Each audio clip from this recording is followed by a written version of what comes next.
Hey everybody, it's Ross here with Northern Technology Services. Today I want to talk to you about how to change your default applications in Windows 10. So there's a couple different routes to go there, and we'll cover through both of them. So the first and easiest is down in the bottom left where you see the search bar.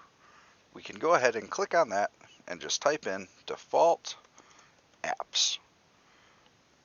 And you'll see that that's selected at the top. So then we can either click on it or we can hit the enter key.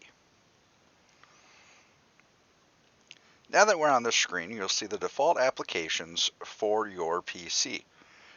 So this decides how, when you click on a certain item, such as email address, a audio file, a picture, or a video file, how it's going to open up. The most common one is the web browser. So while we're on this screen, you'll see right now we're using the new Microsoft Edge as the web browser. If we want to change that, we're going to go ahead and click on Microsoft Edge and select Google Chrome. Now, at any time when we enter in a web link to open up or click on one, it's going to open up in Google Chrome. And if I want to change that, I can go ahead and click on it again and turn it back to Microsoft Edge.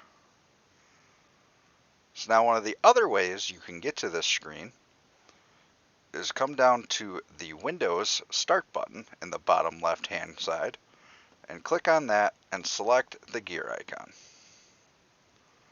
Now that we're on this screen, you'll see the Find setting. I recommend typing in default apps, and as soon as you see it, go ahead and click on it, and now we're back at the default apps screen. And that's how you modify your default apps on your Windows 10 device. Thanks for watching.